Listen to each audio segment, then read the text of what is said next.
Roy Keane led the assault on Andy D'Urso. Every single player mobbed D'Urso. It was horrendous. And these smaller countries will always listen to what Infantino says. FIFA has been corrupt going back 50s and 60s. Blatter, there's always been a stain somewhere. Yeah. I first refereed Neil's team. Well, it would be Burton Albion. I remember refereeing them at home. They weren't doing very well, probably down to me in his eyes. He just said to me, "We haven't got you for second leg, have we?"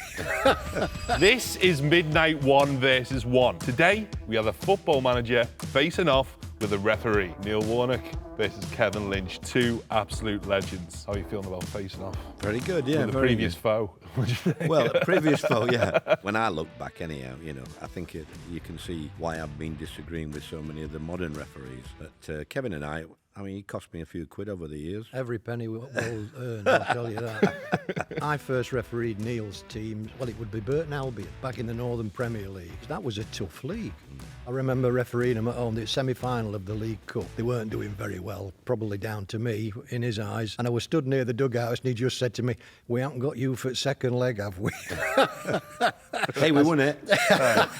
Now, the fair statement is the big clubs get the big decisions and every referee knows it. Now, I think this is something that you'd agree with. I agree with it, yeah. I'm not sure every referee knows it because I don't think they do it deliberately. I just think it's human nature, the size of the crowds and everything and the influence that they get throughout the game. I mean, obviously, I dispute that, but I had an example, an incident in a game where this came on and made me really think about it. I was refereeing Luton Town at Sunderland. David Pleat was the manager of Luton Town. Nothing of incident in the first half, foul here, foul there. There were 13 fouls during the first half of the game. And at half-time, David Pleat comes in and he says, "Kev," he said, "do you know how many against Luton?" I said, "No."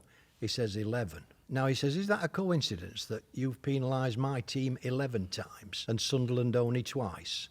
And then he walked out. But it made me bloody think, let me tell you, because nothing mentally really wants me to do that, but somewhere, like Neil's saying, big crowds, big clubs, the psychoanalysis of it is very interesting. Although I would not like to think that the big clubs get everything. There's some pressure on a referee in front of 75,000 at Old Trafford. Manchester United didn't get a penalty awarded against them for years, did they, Neil? No, I don't. Years at Old Trafford. But in fairness to the big clubs, they have a lot more of the play, so there's a lot more opportunities for them to get free kicks, So I do understand that. Like I say, big crowds, they do influence the decision. You might think, but that might just sway you 50-50 to 60-40 and give it. Do you know what I mean? They'd gone years and years at Old Trafford without being awarded a penalty against him. Andy D'Urso had the nerve to award a penalty kick to whoever United were playing this afternoon at Old Trafford. Roy Keane led the assault on Andy D'Urso. I think every single player, rather than the goalkeeper, mobbed D'Urso. It was horrendous, and it made, as a refereeing organisation at the top level, it made us look and think, we can't have that going on. And so we came out with a strategy to handle that kind of dissent, because you know that there's certain decisions you're going to give, and they're not going to say, "Oh, that's a bloody great decision, ref. Can't be queuing up, can they? No, they can't be queuing up. So what we said might be effective, and I actually used this, and it did work for me, is if you've given a decision which is iffy in their view, and you know they're not going to like it, when they start coming, you just don't, no words, no nothing, just the yellow card to the first one coming up. And it's amazing. The rest just back off. And it works. And we brought that strategy in. I could tell you a story about Old Trafford when my centre forward went through and Luton Shelton and got took down and it was a penalty and a red card. And after the game I went to see Alex and I said to Alex, "What about that Stonewall penalty and sending off?" And he went, "Aye, son, you're gonna get him here." Does he openly knows that goes on at Man United? If you're a manager, you're pleased, aren't you, with that? No penalty in 2 years, 3 years. Would there not be a part of you, though, being like, this just isn't right? No, not if you're managing Manchester United. If you're managing Manchester United, you know a lot of things are going to go for you. You've got bigger issues. I once sat next to him at a League Managers Association dinner, and we were chatting. I got on quite well with him because the first time he had to do it with me, I volleyed him back. And he said that was the way to handle him, not to just take it, to give it him back. Brian Clough was exactly the same. He used to like a bit of banter. But Alex on that night at this dinner said, no matter what you bring in, at the end of a season, the best team will be at the top of the league and the worst team will be at the bottom. That was his view on it. So I suppose it comes back to, do you agree or don't agree with, over a season, it evens itself out. Let's say it's the night before a game and you are managing, let's say, a Manchester United versus a lesser team. I won't call anyone out directly. Yeah. Do you almost think, oh God, it's Man United tomorrow? And is there different feelings before different games? I understand if it's a World Cup final or something, but For every game you get appointed to, you referee the game mentally before you even turn up at the stadium. You know, you're visualising your journey, your pre-match, all the things that might happen. And look, as a referee, we're like players in this respect. You wanted to referee at the biggest stadiums. You wanted to be involved. Because if you were appointed with the top flight games, from your point of view, you'd earned the right because your performances and your marks and your assessments indicated that you were refereeing at the highest level and you were worthy of the job. And the biggest compliment that the Football League could pay to any referee was that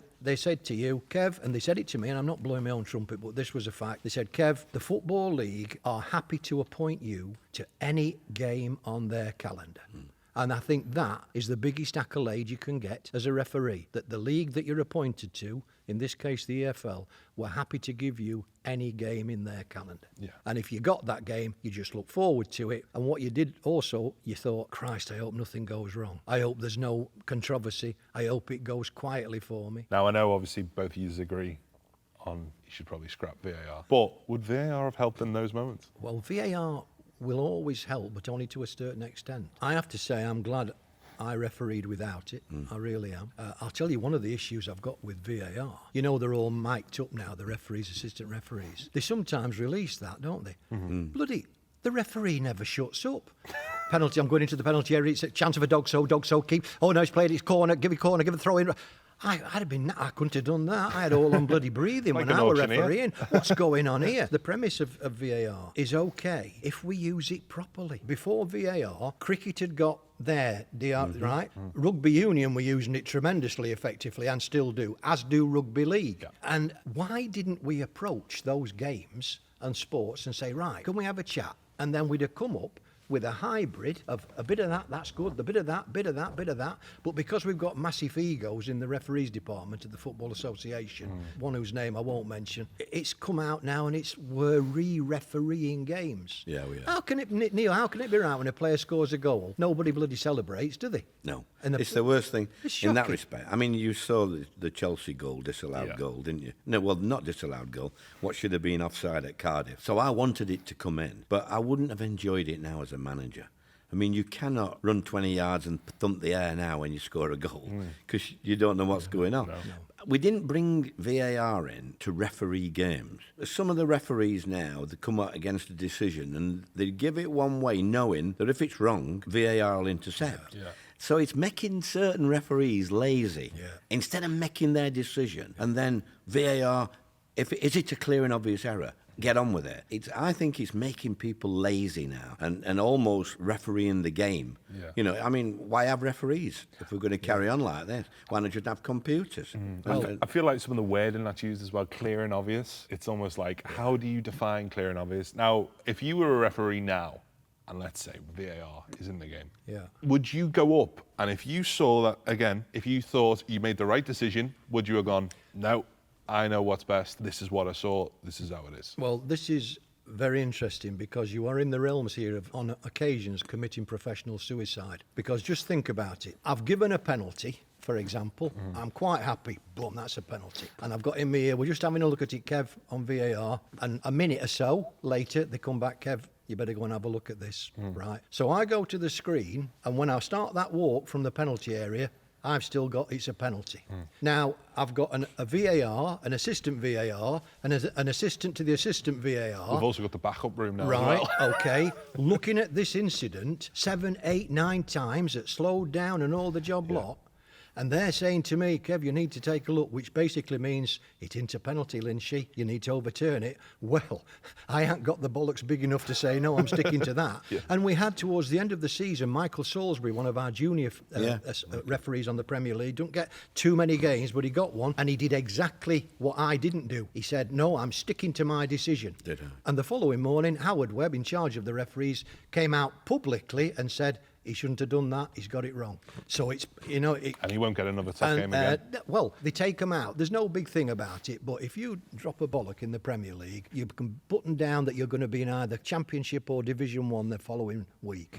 And that's what they do. Yeah. As punishment. But, you know, when you think about it logically, these people have looked at this from 32 different angles. Slow motion. Everything. And you're still saying there, no, it's a penalty. It's like some of the tackles. Some of the tackles are horrendous by slow motion. Yeah. But when you see it the first time, that's what they should look at. Yeah. VAR. They should look at it at the normal speed coming up. And did you see why the ref gave that? Yeah. Not this. Any tackle can look horrendous in slow motion 50 times later. It has got to change. I do think that worldwide they do it a lot quicker than us. Yeah. And we've got to change to adapt. Yeah. But I don't know how or whether we've got it in us to change, if I'm honest. I think the point, you made this point earlier on, we should have an independent group of ex-players, ex-referees, not current serving referees or assistant referees, forming the VAR panel.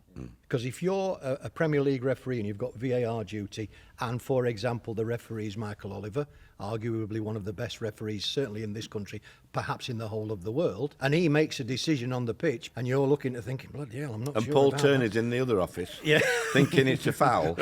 Now, what it is you are mates with these. You know, you have meetings and you are mates with these people. So when you go to that screen, the pressure that's on you to change your mind is immense, really. Yeah. It shouldn't be like that. If they were independent, I'm not saying all footballers, ex-footballers, but a mixture of that with ex-referees. Absolutely. If they were independent, you wouldn't get that. No. Because more would go over and say, no, I'm not, you know, it wasn't clear and obvious. So I stick with my decision. And that's what people need. And it wouldn't take that long. But the slow motion, the 7-8 times from different angles. I mean, it's almost like we're going to look at this until we find something. Yeah, you know, absolutely. we'll go back to the other half. Yeah. When the ball tackled, they should have pushed him. And it's you know, it's ridiculous. I once ran the line to, and you'll remember the name, referee from Whitley Bay called Ken Redfern. Ken Redfern was a character referee. He once said to me early in my career as a linesman, he said, Kev, look for reasons to award a goal rather than look for reasons to disallow them. He said, because spectators come to see goals scored. Now, they prefer it if it's their team scoring, but they're quite happy as long as they get goals. And I asked you a question, how many 0-0 draws have you seen over the years and come away thinking, what a bloody great game that was? It doesn't happen. They need Cape goals. Verde, Spain. That was a good game. Yeah, good game. We need goals. And I think, you know, sometimes, like Neil said, we're going back that phase. Oh, there was a little push there. We missed that. Hold on, chalk it off. I think there's got to be something with offside as well. Yeah. You know, I know Wenger said he'd like to have it where there's got to be a space. Absolutely. A gap. I know that would create a lot more goals, but it would be beneficial to the game. Yeah. That, without a shadow of a doubt. Yeah. You look at them now and they put the lines up and you think, oh, offside, innit? Then it comes up, good goal. Yeah. You think, are they looking at the same same ones? as me? Yeah. It's phenomenal, that. You know. Yeah. Everybody in the country is watching the same feed that the VAR's getting, and we're all sitting there going, oh, that's offside. What? He's given a goal. What's going on here?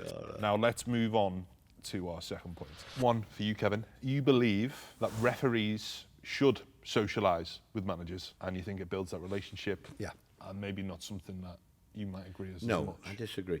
I would have probably agreed in Kevin's era. But now? I wouldn't agree now, no. You don't fancy going for a pint with Mike Dean? Well, I just think now, if you interviewed referees, I think they'd make themselves look fools regarding football, because I don't think they understand the game as much as what they did in them days. Well, I've got a great Midnite video for you to watch. We had Mike Dean on for this, and I'm sure you'd have a few thoughts about that one. But, Kevin, could you explain your point on why you think referees should socialise? I'll take Neil back a few years to Huddersfield Town, and I think they might have been playing Sheffield United. 3 o'clock kickoff Saturday afternoon. He's the manager at Huddersfield Town, and after the game went fine. After the game, he knocks on the door. He says, "Kev, bring the linesman in and have a drink with me afterwards."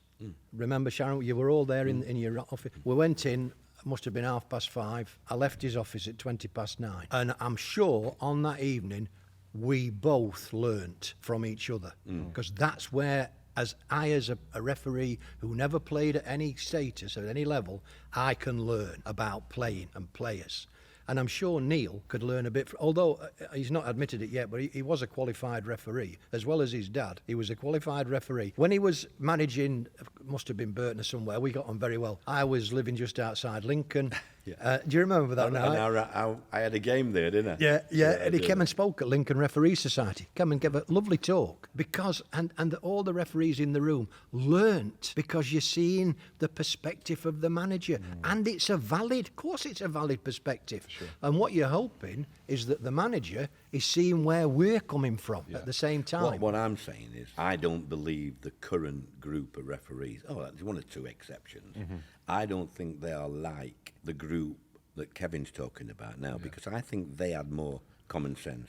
I think they were more involved with the game, with the laws of the game, etc. Yes, but common sense. Where I think now you haven't got to have common sense. You referee now what's black and white, what's proper. You know, that's what referees do, because if they had common sense, they wouldn't do everything that they do. No. And whereas in those days, the referees would put their hand up. Are you with me? So, But if you apply common sense in today's game in the Premier League, VAR will turn that common sense over.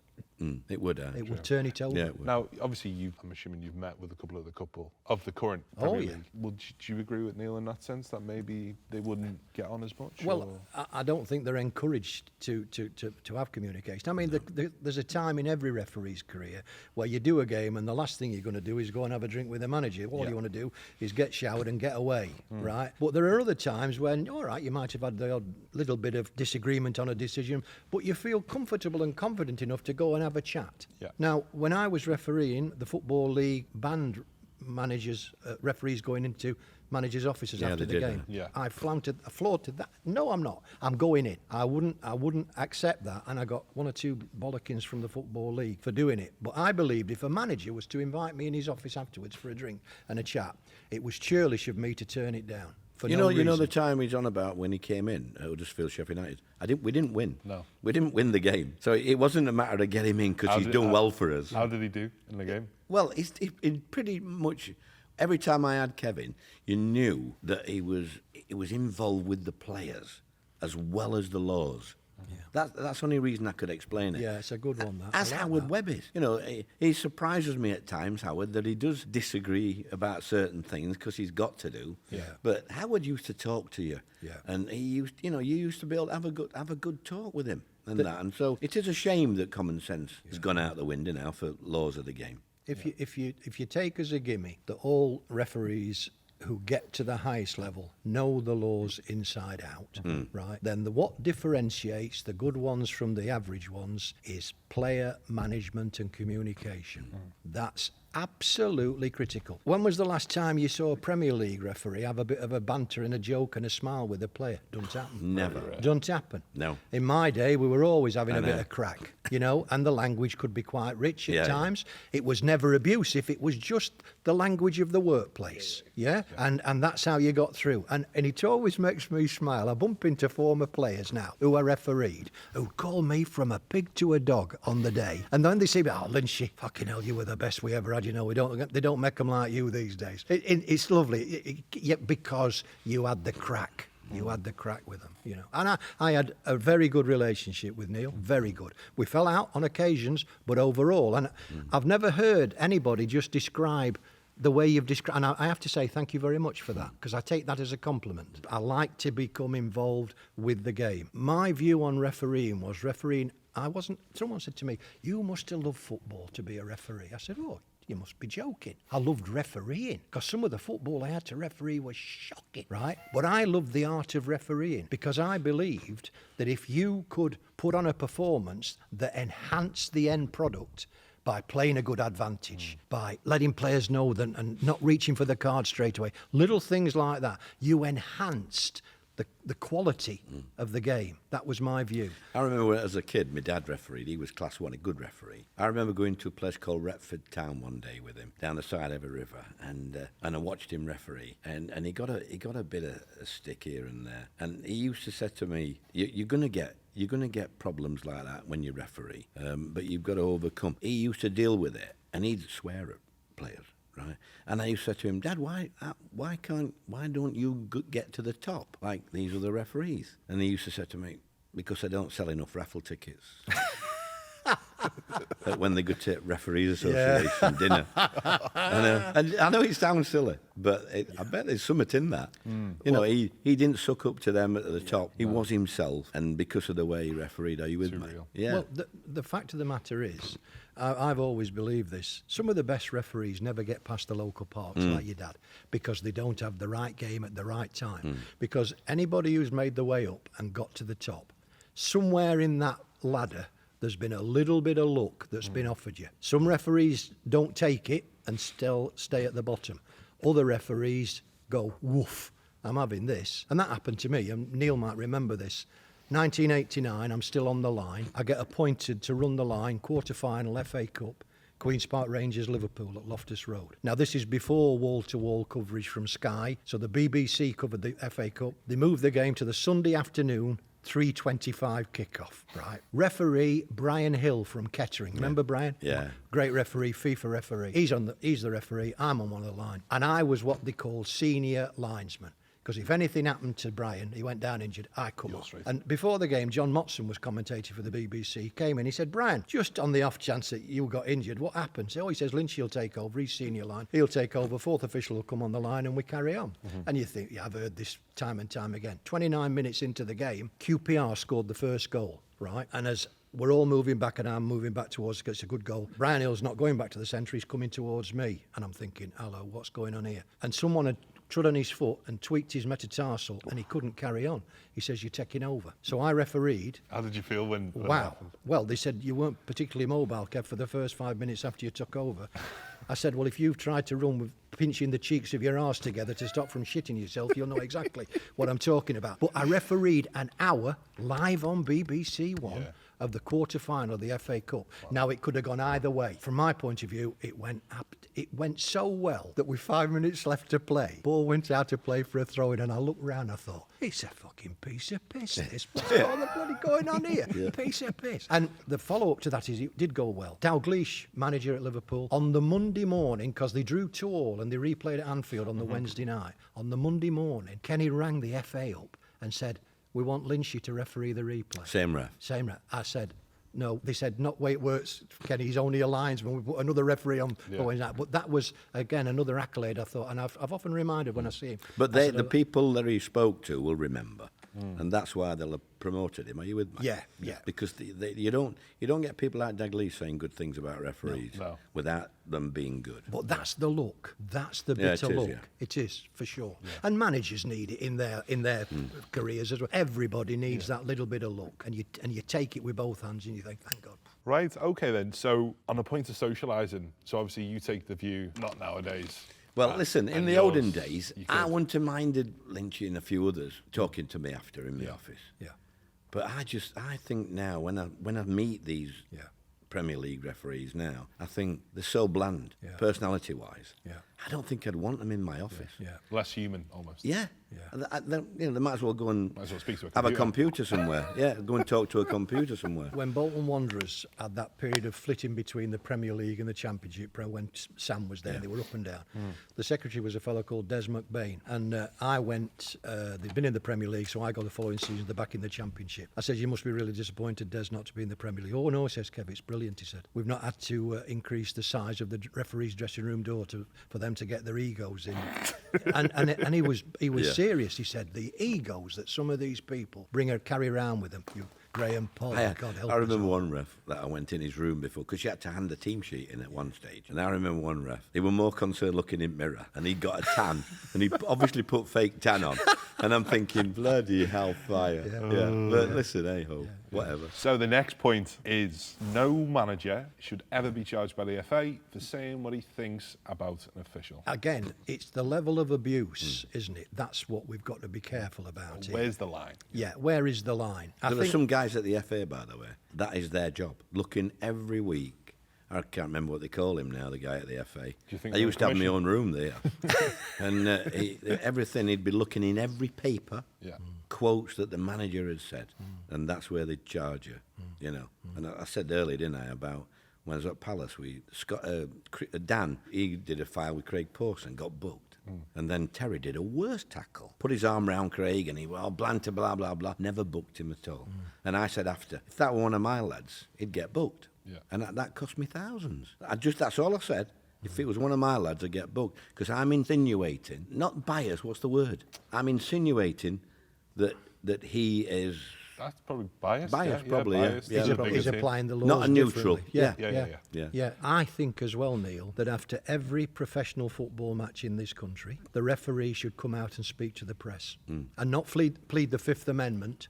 Having said that, one or two of the top officials in this league, you may be interested and surprised to know, struggle to put a bloody sentence together, right? We're not dealing with... No. There's a bit of really quite worrying lack of grey matter in some of them. But I believe if something like that has happened, if there's a game and there's been one or two contentious incidents, the referee has made his decisions as he saw them, and he's got a reason for doing that. Yeah. So what's wrong with going up into the press and saying, right, questions, well, 25th minute, Kev, yeah. And I did this, and I'd say, well, chaps, if I'd had the view that you had and the TV cameras had, I wouldn't have given that decision either. But the hardest place from which to referee is pitch level, yeah? If I could hover and float around and over the game, that'd be a piece of cake, you know. But I don't believe you should plead the Fifth Amendment. No. Ask me a question why I gave a decision. I gave it because at the time I believed the number 7 tripped the number 4 as he was going into the penalty area. I think they'd get crucified, mate. I think if you listen to current referees being interviewed after about mistakes, I think they'd get crucified. Yeah. Do you think it's a point of, obviously, like, referees don't really give any points to the press after the game or anything like that at the minute? I don't think they're allowed to, if I'm honest. Oh, not allowed to, of course. Because Dermot Gallagher does it on Monday mornings he on does, Sky. Yeah, he does. Yeah. Doesn't he? Yeah. So do you think that's almost like their reasoning for maybe firing someone like yourself for saying that, because the referee can't come back and say, well, no, actually, I did it because of this? Possibly. But, you know, they've never been able to do that. No. You know, never been able to do that. And, you know, they do, the referees do report you. You know, if you've said something in the dressing room or on the bench, fourth official will tell him what you said, and it'll come through in the paper on the following week. In the 64th minute, you were allegedly said this about him, so-and-so, so-and-so. It was overheard by Mr. So-and-so, was fourth official. Oh, Yeah. Yeah, I never put allegedly. I put Mr. Warnock said. I'll tell you what I did. I'm going to Crystal Palace. Remember at Crystal Palace, Neil, there was always a policeman on duty outside the referee's dressing room, right? So I go down and refereeing Crystal Palace, Leicester City on an Easter Monday, where both teams are going for promotion, for Championship playoffs. Dave Bassett's manager of Crystal Palace. The game finished 1-0 to Leicester, and right in the last few minutes, I turned down a really good shout for a penalty from Crystal Palace, and I turned it down, so they ended up losing 1-0. So coming off, Bassett's waiting for me in the tunnel. I said, whoa, Dave, don't shout about it here. Come in my dressing room, we'll have a chat. So in we go. And I said to the policeman, would you just come inside here, officer, and you can just monitor the conversation? And Dave says, what the fuck are you doing, Lynch? I said, well, you might say something you regret, and I might say something. So I think if the policeman's here, we'll have it'll be better. Oh, he says, and just walked out. He never said another word to me. That was lovely. Yeah. Use the police to your benefit. Yeah. Wow. But, I mean, just that, obviously, referees not being able to do anything. Imagine in an ideal world, post-match, you have both managers sat there, referee sat there, managers can say what they want. They'll say, I don't think you give me this because of this, and then the referee could respond. Could you imagine that? No, you're dreaming this. Yeah. Not in a million. In an ideal world, maybe in an that ideal would happen. world, yeah. Not in a million Oh, years. okay. So, just to finalise that point, do you think they should be charged for giving their views on referees? It all depends what the inference is. I don't think you can afford to have a manager coming on and suggesting that a referee is cheating, corrupt. That I think you've got to have a line. Yeah. And you know, managers can use vocabulary that doesn't cross the line, but puts across the message. It's hard, really, because what Kev said is, when I talk about the Scott Dan John Terry thing, I mean, is that bad, really? I'm just saying something that would happen. Yeah. If it had been my lad, he would have got booked. Yeah. Don't, Do you think it he doesn't should have mean got he's fined for it? biased. No, that's it. If Neil comes up to me as we're walking off and says, "You're a fucking cheat, Lynch," Yeah, that's better. That's different. Yeah, isn't that's- it? yeah. That's straightforward, Yeah. isn't it? You know. But managers know, normally with referees, managers know where the line in the sand is drawn, because over the years they know where they've gone wrong with certain referees. And, you know, but I also understand the passion when so much is at stake for these people. And, you know, in terms of... It's your world. It's the world and the finances involved, that they aren't going to be happy sometimes, and they're going to volley you. And it's whether you want to just piss... Keith Hackett, and you mentioned Keith Hackett, terrific referee. Ran the line to him at Old Trafford, Manchester United, Liverpool. He's in the middle, I'm on one line, and Uriah Rennie, God bless him, is on the other line, right? Uriah Rennie, who died 18 months ago. And Liverpool go 2-0 up, and Manchester United score 2 late goals to equalise, and it's 2-2. And Souness is the manager of Liverpool, with Ronnie Moran as his assistant. Hackett blew the final whistle, and it was in the days when the tunnel was on the halfway line, not in the corner. So we go on, Rennie and me go to Hackett, and Hackett said, look straight ahead and don't say a word. And we walked off, he were there, me, Rennie, backing up. We never took foot. Moran and Souness gave us the biggest. I have to say, if Keith hadn't have said that, I wouldn't have stood for it. But we took dog's abuse. But we went up, he opened the dressing room door, slammed it shut, and that was the end of it. No reports. And that's how Hackett handled it. He did, That's how Hackett and that's handled what it. managers, they appreciate that. Yeah. Really. But a young manager now, listening to that, would go in and say, did you hear that? Let's get it written down now while we can think about it. And that's the difference. So, our next point is from yourself. Referees should ref everyone the exact same. There should be no bias. Now, I know you've got something to say about this. Well, Kevin.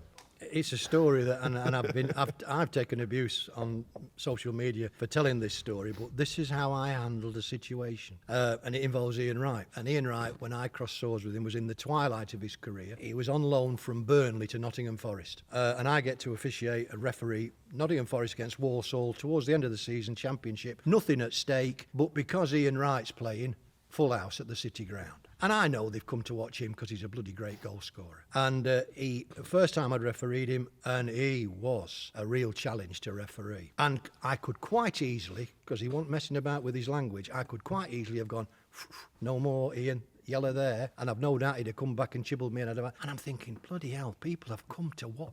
I'm suddenly... Don't want to do that. You've got to understand that at that level, you're part of the entertainment industry, right, as well as a professional sport. So I decided to try and teach him a lesson, and hopefully he'd respond and I wouldn't have to resort to cards. So, and the rules of the game went like this. I let Walsall's players give him some real wallop without penalising. And he was going down, tackle from behind it the deck, and I'm going, play on. And he's looking at me, and I've done it 2 or 3 times. And he looks up, he's hit the deck again, and he says, what the fucking hell are you doing, referee? I said, Ian, I'm trying to teach you a little bit of respect for a referee, and once you stop shouting at me, we'll get back to normal. Anyhow, this went on, and then suddenly, Walsall realised they'd got the only referee in Christendom who would allow them to freely assault Ian Wright, and they're going for it big time. It's culminated in four defenders hitting him at the same time. And he went up in a bloody cloud of dust out of this tackle, up in the air. I'm just about to blow the whistle and give the free kick. And he's at the top of this parabola and he shouts down, I'll do it, ref, fucking play on. Now, people are saying, you shouldn't have done that, so he could have been seriously injured. That was just the way I handled it, right? Common sense. Yeah. Now, the spin-off of that is, in part of the dialogue I'd had with him to try and calm him down, I'd said, look, Ian, I've fried bigger fish than you. Now, that's just a throwaway line to try and understand that. I know I'm not the referee that you really wanted, but I'm here, At half-time, David Platt was the manager at Forest. He went into David Platt and said, referees just said that to me. I fried bigger fish than you. David Platt reported me to the Football League. The Football League wrote for my observations, and I got a bollocking. So When I was finishing, can't remember. I don't think it was Pat Partridge, but it was somebody, a good referee. And I'm talking about, you should be, you talk to players, you do that. And I remember him saying to me, yeah, but now, he said, the players will report you now for what you say. They will tell somebody. There's always somebody behind the scenes that will write a report about you effing and blinding at them or saying something else at them. There's always somebody waiting now to do them. So he said you just can't. And you can't cover your mouth now, can you? Well, no, absolutely. Everything you say is absolutely. Not red card, you got it off, yeah. So aside from the Ian Wright situation, obviously, how do you see about managing personalities and different people? Like, for example, obviously you've got players like, as an Everton fan, I know Jack Grealish. Yeah. He's someone who draws in a hell of a lot of fouls. Yeah. And he's looking for them fouls. Yeah. How do referees look at that? Or is that something that you take into account before you go into a game? Well, I never did this at my time refereeing, but I understand now that a lot of the week before an appointment, the referee will study Videos, won't they? videos, and he'll have advice from strategists and saying you want to be careful. For example, and Jack Grealish, if he goes in here, he'll be trying to go down easy, and they analyse it like that. I don't know whether that's a good thing or a bad thing. I know you want to be forewarned and forearmed, but you don't want to be prejudgmental, right? And you really want to referee what is there for you to referee, not what you think might be there for you to referee. So I think because you've got so many different complex personalities, it is a real challenge, you know, to manage the players. Some players will accept a quiet word. Others will ignore a quiet word and you have to go in stronger. Others won't accept anything other than a yellow card before they stop doing what they're doing. Yeah. So you, all the time you're mentally juggling, how am I doing this, how am I doing that? I know spectators want to see absolute uniformity and a consistent approach, and everybody wants to say we need consistency in refereeing. I know that. Human nature, just, you're never going to get it. You're never going to. So take the little foibles that occur and just enjoy what's there, you know. I think sometimes spectators think that come 2:30, someone goes out of the stadium and says, "Oi, can you referee? Because come on, there's nobody here. Come and referee." Just pull someone in off the street and just throw him out. The people who are getting these games, and Neil knows this, they've gone years and years and years going up the ladder to get where they are. So they're not mugs. No. But like in the World Cup, you get a whole cross-section of refereeing abilities.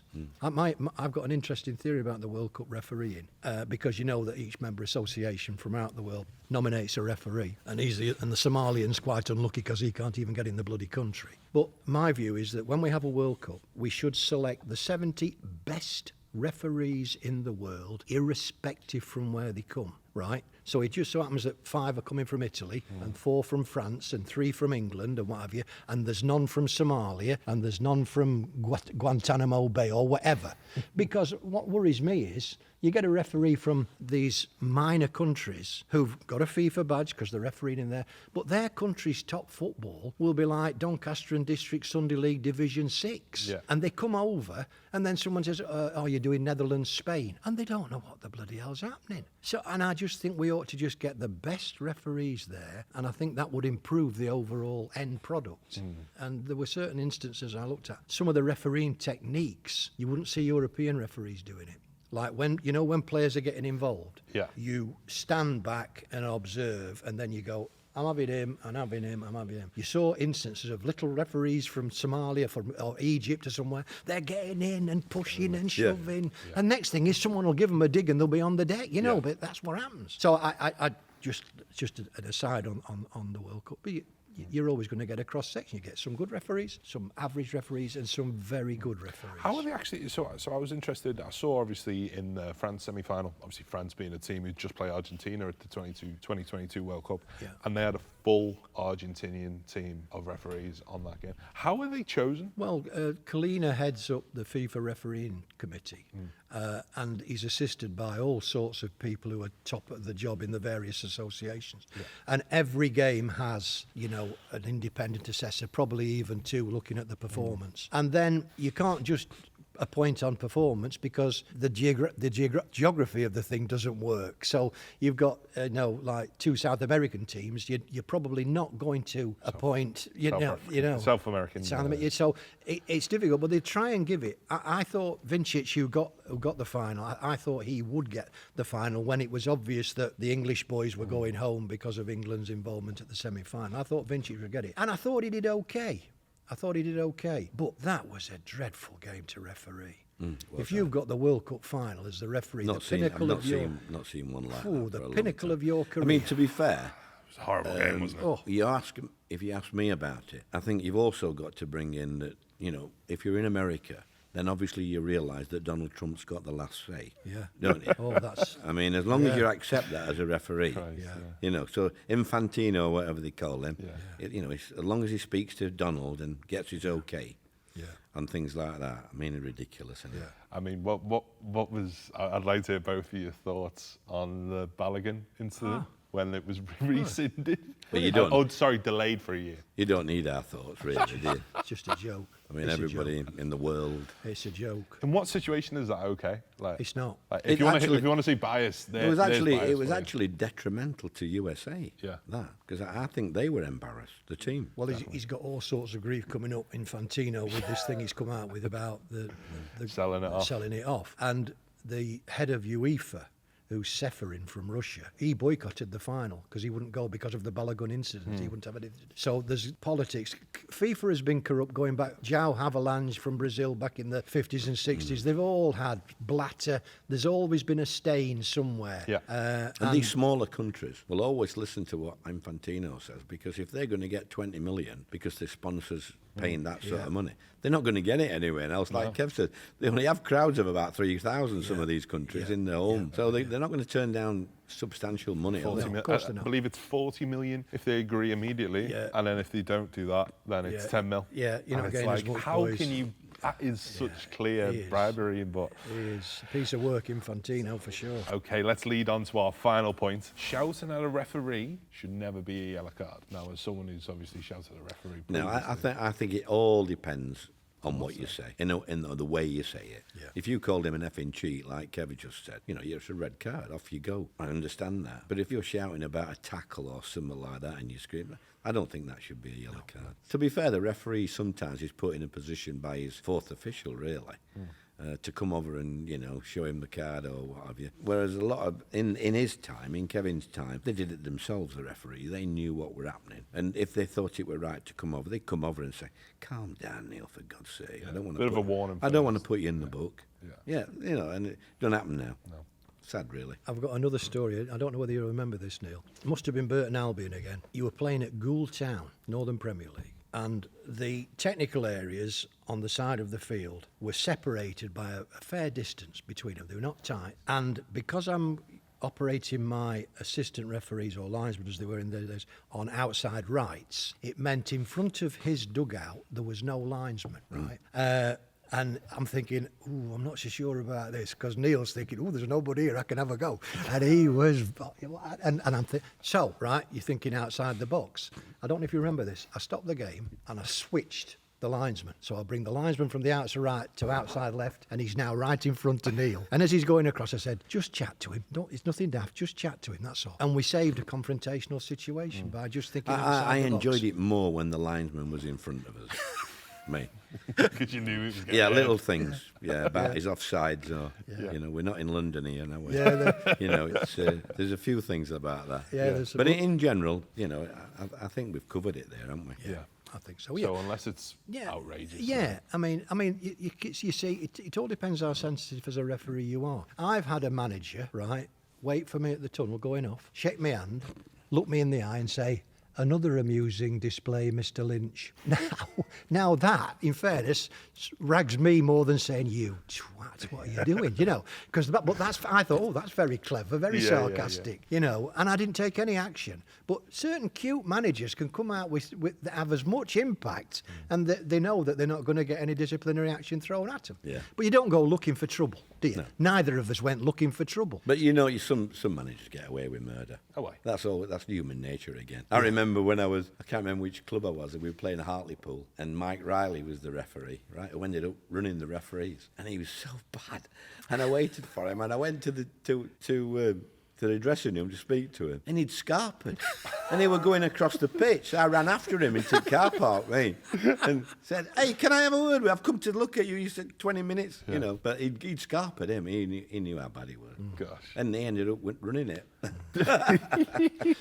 But you see, on the other side of the coin, and I know Neil will agree with me on this one for sure, a couple of years ago when Anthony Taylor refereed the Europa with Roma, and Mourinho was the manager of, was it Roma? Yeah. Anyway, and after the game, Mourinho waited in the car park and really volleyed. And then that led to an incident at the airport the following morning where Taylor with his family was harassed, and and everybody was.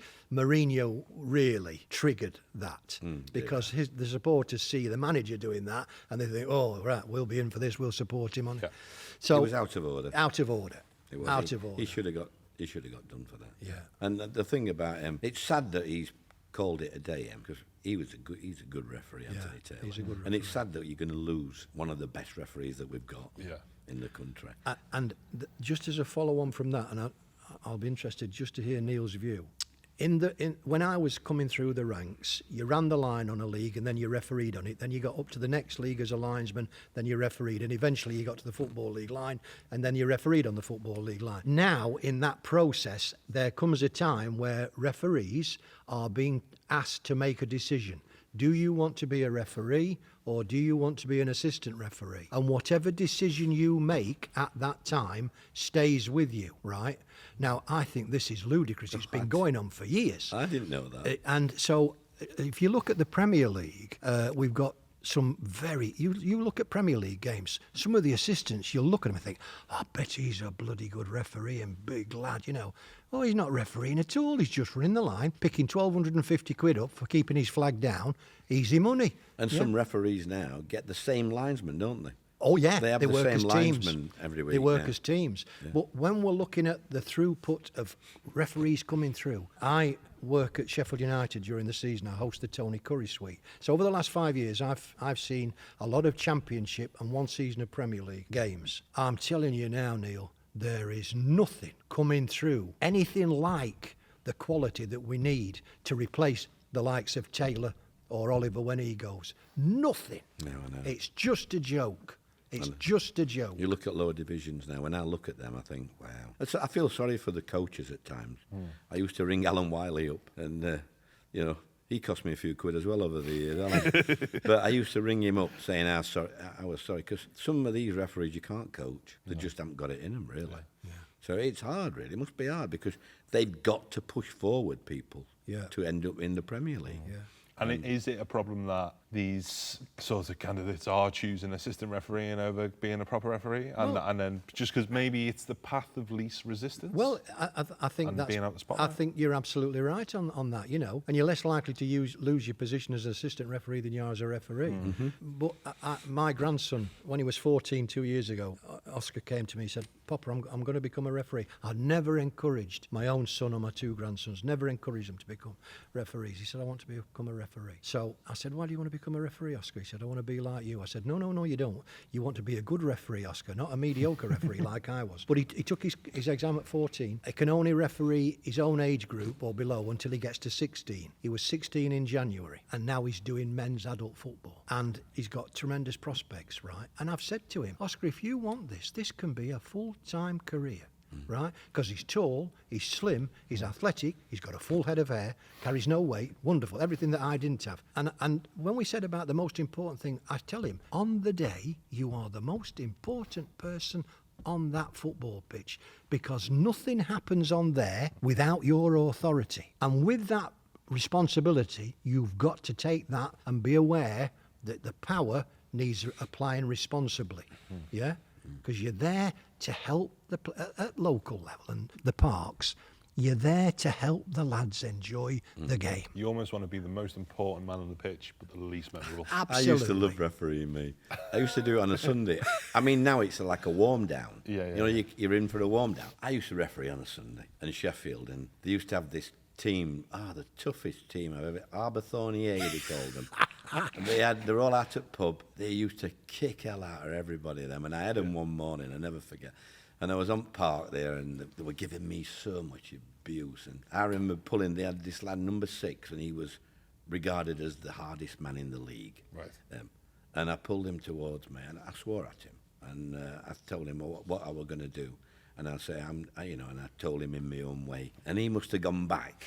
And I remember after the game come over, he went, can I just say, that's the first time I've ever been told what you told me. He said, and I've got to admire you. Thank you for today. And I just thought then, I'd made up my mind, because they were the toughest. Yeah. I used to kick everything at Arbothornier. Yeah. But it just shows you, really. I think it's got to be a common sense. I do think, if I've found out one or two things about Howard today, I do think he's got to be a little bit less rigid on little things, if it helps people think it's common sense again, So Do you think, obviously, with your past experience of being a referee, obviously knowing how it goes, do you think that's why maybe in your managerial career you were more likely to go after them because you were like, I've done this. Yeah, probably. I know what to do. I think so. Why are you not doing it? Yeah, I think so. I think you probably see more deliberate fouls than you would do if you've never played the game. You know, when you've played the game. Yeah. That's why I always thought it would be a good idea for ex-pros to become referees. Yeah. But that's never materialised, Well, really. well there's a target core group. I think there's about 11 or 12 of them who are ex-players, and they've been fast-tracked, and they've been told by the Premier League that the 3 years, the 3 years course they're on, and at the end of 3 years they'll referee in the Premier League. Wow. Good That'd course. be so interesting. It will, but I hope it works. I do, honestly. I do, because it's needed something. Is that going to bring more sort of like everyone focusing on the referee though? So, for Well, example, if you got like one of the, like, let's say 20 years time, Messi is refereeing your game, Yeah, you're but like, it oh my God. Yeah. It focuses on the referee anyhow. Yeah, but the thing is, in that situation, if it was Messi, and for 89 minutes of the game, they're all going, what a bloody great referee. Oh, he's given a penalty. He's as big an arsehole as we all are, even though he's Lionel Messi, because he all down to one decision. Neil, would you have advocated all your players doing a course on the laws of the game? Well, they were at one stage. Yeah, that's They were all, that should be all basic, took the shouldn't it? referees' laws of the game, always. Yeah. I think that was in the 90s, I think it were. That should be basic. They were all all the laws of the game, and they were asked and interviewed on it. It didn't last long, that, and so no knowledge is dangerous. Well, I think on that concludes us for this episode of 1v1. Thank you so much. I think we found a lot of common ground there. Absolutely. And so less of a clash than people may think between football managers and referees, but I'm sure it'd be different if we had someone in from these times as a referee. Well, I've got to say that it's been a delight to be with Neil, because over the years he has proved to be one of the best managers this country's ever produced. And I'm delighted to be with you and touch base with you today. We might even have a chance for a quick beer before we head off back. Thanks very much. I'll let him pay for it. He probably owes you a few quid. Cost me that much money as over the years. Well, thank you so much for watching. Please remember to like, comment and subscribe, and we'll see you in the next episode.